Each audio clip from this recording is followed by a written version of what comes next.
Viewers जरा सोचो, कोई मॉडर्न जमाने की बीमारी का इलाज करने के लिए हजारों सालों से सो रही हुई मम्मी को जिंदा कर दें। कुछ ऐसा ही होता है इस औरत के साथ। पर क्या वो सारी खतरनाक मम्मी जिंदा होने के बाद उस औरत की बात मानेगी? ये तो जल्द से जल्द पता करना पड़ेगा। कहानी की शुरुआत में हमें एक बिजनेसमैन दिखाया जाता है जो रास्ते पर चलते जा रहा था। तभी उस बिजनेसमैन को एक रूम में से काफी अजीब तरीके की रोशनी दिखाई देती है और उन्हें देखने पर वो बिजनेसमैन एकदम से डर ही गया था। वो तो बिना टाइम वेस्ट किए वहाँ से भाग जाता है। दरअसल उस कमरे में एक बहुत ही बूढ़ा वैज्ञानिक रहता था जिसका नाम मॉर्गन था। इतने सालों की रिसर्च करने के बाद मॉर्गन का ये दावा था कि वो किसी भी मरी हुई चीजों को जिंदा कर सकता है। और अब मॉर्गन ने तो अपना एक्सपेरिमेंट टेस्ट करने के लिए रिचुअल्स परफॉर्म करना स्टार्ट कर दिया था। और अब इन सारी चीजों के इफेक्ट की वजह से पास ही वाले म्यूजियम में इतने सालों से रखा हुआ अंडा जिंदा हो जाता है। और अब उसके अंदर से एक उड़ने वाला डायनासोर निकल गया था जो तेजी से उड़ते हुए सिटी की तरफ चले जाता है। उस डायनासोर ने तो एक गाड़ी पर हमला करके उसे नीचे गिरा दिया था और अब वो खतरनाक डायनासोर पूरी तरीके से आजाद था। अब हमें दूसरी तरफ एडल नाम की एक रिपोर्टर दिखाई जाती है और वो अभी इस वक्त इजिप्ट में मौजूद थी। एडल वहाँ पर एक ऐसे मम्मी को ढूंढ रही थी जो कि अपने जमाने में डॉक्टर हुआ करते थे। वो तो अपने कई लोगों के साथ वहाँ पर घूमने लगती है। पर तभी एडल को रास्ते में दो चोर मिल जाते हैं जिन्हें की मम्मी के पास जाने का रास्ता पता था। और अब एडल और बाकी सब पिरामिड के अंदर चले जाते हैं। कुछ ही दूर जाने के बाद उन्हें खजाने से भरा हुआ एक कमरा मिलता है जिसे देखकर वो दोनों चोर खजाने को लेने चले गए थे। पर तभी अचानक से नीचे गिरने की वजह से उनकी मृत्यु हो जाती है। यानी कि ये खजाना श्रापित था। इसीलिए एडल और बाकी सब इस खजाने को ना छूते हुए मम्मी के बॉडी की तरफ बढ़ते जाते हैं। बहुत ज्यादा सर्च करने के बाद एडल को वो मम्मी मिल गई थी, लेकिन वो उसे वहाँ से लेकर जाती तभी उस जगह पर एक पुलिस ऑफिसर आ जाता है। उस पुलिस ऑफिसर के पूछने पर एडल ने ये बताया कि वो यहाँ पर एक मम्मी को लेने आई है। ये एक डॉक्टर की मम्मी थी जिसकी मदद से एडल अपनी बीमार बहन को ठीक करना चाहती थी। वो पुलिस ऑफिसर तो थोड़ा सा शॉक हो जाता है क्योंकि मरी हुई मम्मी कैसे उसकी बहन का इलाज कर सकती थी। तब जाकर एडल पुलिस ऑफिसर को मॉर्गन जैसे साइंटिस्ट के बारे में बताती है जिसके पास ऐसी टेक्नोलॉजी थी जो मरे हुए को भी जिंदा कर देती थी। पर अब तो वो पुलिस ऑफिसर भी मॉर्गन को जानता था। पुलिस ऑफिसर कहता है कि मॉर्गन अब काफी बूढ़ा हो चुका था, इसीलिए वो ऐसा कभी कर ही नहीं पाएगा। और अब वो पुलिस ऑफिसर एडल को गिरफ्तार करने के लिए अपने आदमियों को भेज देता है क्योंकि जो भी हो एडल ने अपराध तो किया था। लेकिन एडल बड़ी चालाकी से उन्हें चकमा देकर उस मम्मी को वहाँ से लेकर नदी के रास्ते से निकल जाती है। और अब उसके पास वो डॉक्टर की मम्मी थी जो उसके बीमार बहन को ठीक कर सकती थी। अब हमें वही बिजनेसमैन दिखाया जाता है जो कहानी की शुरुआत में मॉर्गन का घर देखकर डर गया था। उस बिजनेसमैन से कुछ पुलिस ऑफिसर पूछताछ कर रहे थे। वो बिजनेसमैन तो उन्हें उस रात हुई सारी चीजें बता रहा था कि कैसे उसने मॉर्गन नाम के एक साइंटिस्ट के घर में अजीब तरीके की रोशनी देखी।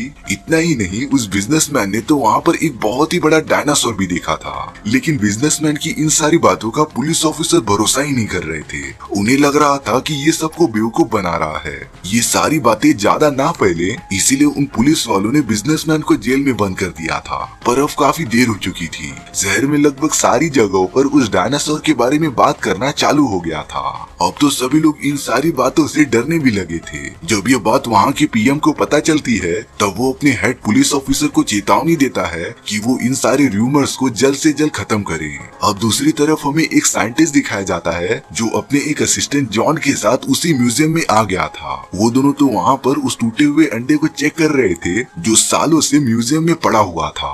उन्हें ये बात तो एकदम कंफर्म हो गई थी कि इस अंडे में से एक डायनासोर उड़कर ऊपर निकला है क्योंकि ऊपर की छत भी टूटी हुई थी। यानी कि डायनासोर के बारे में जो अफवाहें यहाँ पर फैल रही हैं, वो दरअसल रियल हैं। वो सारे पुलिस ऑफिसर्स भी वहाँ पर आकर जॉन और उस वैज्ञानिक से पूछताछ कर रहे थे, लेकिन अभी तक उन्हें भी पक्के सबूत नहीं मिले हैं जिससे कि वो सब ये दावा कर सके कि शहर में एक बहुत ही बड़ा डायनासोर घूम रहा है। जरूरत की कुछ इन्फॉर्मेशन ना मिलने की वजह से वो पुलिस वाले वहाँ से चले जाते हैं। अब हमें वो बूढ़ा वैज्ञानिक मॉर्गन दिखाया जाता है जिसके पास वो डायनासोर उड़ता उड़ता अपने आप ही आ गया था। दरअसल मॉर्गन ने अपने एक्सपेरिमेंट का यूज करके सिर्फ उस डायनासोर को जिंदा नहीं किया था बल्कि वो डायनासोर मॉर्गन की बॉडी से कनेक्टेड था। मॉर्गन को समझ जाता है कि वो डायनासोर भूखा है, इसीलिए वो डायनासोर को कुछ खाने के लिए देता है। और तभी उस जगह पर पुलिस वाले आ गए थे। मॉर्गन ने जल्द से जल्द उस डायनासोर को अपने कमरे में छुपा लिया होता है और अब वो पुलिस वाले मॉर्गन के घर की छानबीन करने लगे थे। थे। तभी एक पुलिस ऑफिसर वहाँ पर रखे गए एक अंडे को खाने की कोशिश कर रहा था, जिससे कि उस डायनासोर ने देख लिया होता है। इसीलिए अब वो डायनासोर अंडे को खाने के लिए बाहर निकलकर सारी चीजें तबाह करने लगता है। देखते ही देखते वो डायनासोर तो उड़कर भाग गया था, पर अब उन सारे पुलिस ऑफिसर्स को ये तो पता चल जाता है कि वो डायनासोर असली में है। उन्होंने बिना कुछ सोचे मॉर्गन को गिरफ्तार कर लिया था। वहीं दूसरी तरफ हमें एडल दिखाई जाती है, जो इजिप्ट से अपनी सिटी वापस आ गई थी। एडल ने तो अपने साथ उस डॉक्टर की मम्मी को भी लाया होता है, जिसे कि वो लेकर तुरंत ही अपने घर पर चली जाती है। वहाँ पर तो एडल की छोटी बहन थी, जो पूरी तरीके से पैरालाइज होती है। वो तो जरा सा भी हिल नहीं पा रही थी, और इसीलिए एडल ने अपनी बहन को ठीक करने के लिए उस डॉक्टर की मम्मी को यहाँ पर लाया था। और अब एडल मॉर्गन की हेल्प लेकर उस डॉक्टर की मम्मी को वापस से जिंदा कर देगी। अब जॉन, जो कि एडल को काफी पसंद करता था, वो एडल के लिए एक लेटर लिखता है, जिसे कि वो चोरी छुपके उसके दरवाजे पर रख रहा था। पर अब एडल ने जॉन को देख लिया होता है, जिससे कि वो अंदर बुला रही थी। बातों बातों में एडल को ये पता चला कि मॉर्गन गिरफ्तार हो चुका है और अब कुछ ही दिनों में मॉर्गन को फांसी की सजा दी जाएगी। ये सुनकर एडल एकदम से डर जाती है, क्योंकि अगर मॉर्गन मर गया तो उस डॉक्टर की मम्मी कभी जिंदा ही नहीं हो पाएगी। इसीलिए अब एडल ने जॉन से उस जेल का एड्रेस पूछ लिया था, जो कुछ ही देरों में जल्द से जल्द वहाँ पर पहुँच जाती है।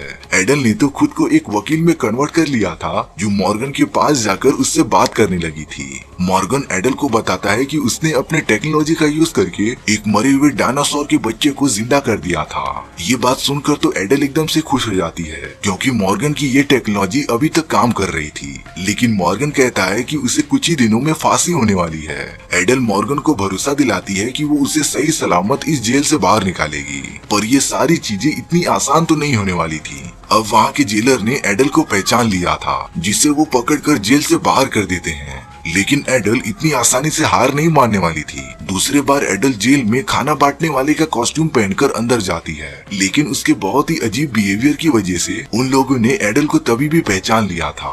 पर अब एडल कैसे भी मॉर्गन को बाहर निकालना चाहती थी, क्योंकि अगर मॉर्गन बाहर नहीं निकला तो उसकी बहन कभी नहीं ठीक हो पाएगी। वो अलग अलग भेष बदलकर जेल के अंदर जाते रहती है, लेकिन वो हर बार पकड़ा जा रही थी। पर जब वो जेलर का कॉस्ट्यूम पहनकर अंदर जाती है तो उसे कोई भी पहचान नहीं पा रहा था। पर जब वो मॉर्गन के कमरे के पास आ गई थी, तब तो वहाँ पर कोई दूसरा ही कैदी मौजूद होता है। वो कैदी बता रहा था कि मॉर्गन को एक दूसरे जेल में ट्रांसफर कर दिया गया है, क्योंकि उसे जल्द से जल्द फांसी मिलने वाली थी। एडल तो काफी डर जाती है और अब वो जल्द से जल्द मॉर्गन को बचाने के लिए कुछ करना चाहती थी। एडल तो डायरेक्टली पीएम के पास पहुंच जाती है, जिससे वो मॉर्गन को बाहर निकालने की रिक्वेस्ट कर रही थी। पीएम एडल से कहता है कि वो इस बारे में जल्द से जल्द कुछ सोचेगा। तभी उस जगह पर वही उड़ने वाला डायनासोर आ गया था, जो देखते ही देखते पीएम पर हमला करने लग जाता है। लेकिन एडल ने कैसे भी करके पीएम को बचा लिया था। वो तो पीएम के ऊपर ही गिर गई थी। लेकिन जब पीएम के सिक्योरिटी गार्ड्स वहाँ पर आते हैं, तब उन्हें लग रहा था कि एडल ने ही पीएम पर हमला किया है, और अब वो सारे लोग एडल को पकड़कर वहाँ से लेकर चले जाते हैं। यहाँ जॉन और वो साइंटिस्ट एक जगह पर होते हैं, जहाँ पर उन्होंने उस डायनासोर को छुपा कर रखा था। जॉन उस डायनासोर को कुछ खाना खिला रहा था, जिससे कि उसका पेट भरा रहे और वो लोगों पर हमला न करे। सच में जॉन की ये तरकीब काफी अच्छी थी, क्योंकि इन सारे डायनासोर्स को टाइम टाइम पर बहुत ही ज्यादा भूख लगती है, और अगर उनका पेट भरा रहेगा तब वो इंसानों पर हमला ही क्यों करेंगे। वहाँ दूसरी तरफ एडल एकदम परेशान होती है। लेकिन जब वो जॉन का दिया हुआ लेटर पढ़ रही थी, जिसमें जॉन ने लिखा था कि उसे इस बारे में पता है कि वो डायनासोर कहाँ पर है, ये पता चलने के बाद तो एडल तुरंत ही जॉन के पास पहुँच गई थी। एडल तो वहाँ पर उस बड़े से डायनासोर को भी देखती है, और अब धीरे धीरे एडल ने उस डायनासोर से दोस्ती करना स्टार्ट कर दिया था।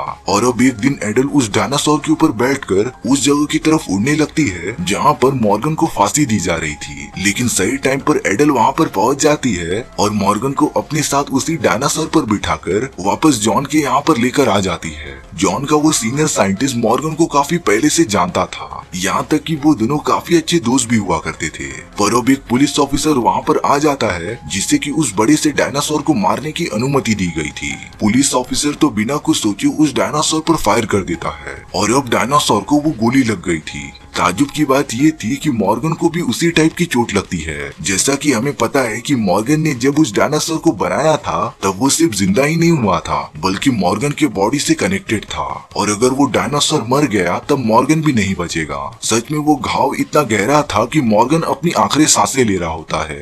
एडल तुरंत ही मॉर्गन को अपने घर पर लेके आ जाती है। मॉर्गन एडल से कहता है कि उसके घर में जितनी सारी पुरानी चीजें होंगी वो उसे तुरंत लाकर जमीन पर रख दे।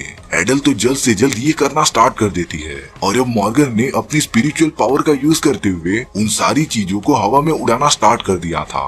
लेकिन अब अगले ही मोमेंट में मॉर्गन की जान चली जाती है, जिसकी वजह से वो डायनासोर भी मर गया था। लेकिन मॉर्गन ने तो मरते मरते अपना काम कर दिया होता है। वहाँ की सारी चीजें हवा में उड़ती ही रहती हैं। और अब थोड़ी देर बाद वो मम्मी जिंदा हो गई थी। जिंदा होने के बाद वो डॉक्टर की मम्मी एडल से पूछती है कि उसकी बहन को आखिरकार क्या हुआ। एडल बताती है कि कुछ सालों पहले जब वो और उसकी बहन टेनिस खेल रहे थे तब गलती से बॉल लगने की वजह से एडल की सिस्टर के सर में उसका हेयर पिन घुस गया था, जिससे कि उसका पूरा बॉडी एकदम से पैरालाइज हो जाता है। तभी वो डॉक्टर मम्मी एडल से कहता है कि वो दिमाग से रिलेटेड चीजों का इलाज नहीं करता, उसकी स्पेशलाइजेशन सिर्फ नॉर्मल बीमारियों को ठीक करने के लिए है। लेकिन मॉर्गन ने जब वो स्पेल पढ़ा तब आसपास की सारी मम्मी जिंदा हो चुकी होंगी और उनमें से कुछ मम्मीज ऐसे होंगे जो शायद से एडल की बहन को ठीक कर सकते थे। इसीलिए अब एडल अपनी बहन को लेकर पास ही वाले म्यूजियम में चली जाती है, जहाँ पर वो सारे मम्मीज एकदम से जिंदा हो चुके थे। और अब वहाँ पर उन लोगों ने सबसे पावरफुल मम्मी को जिंदा कर दिया था।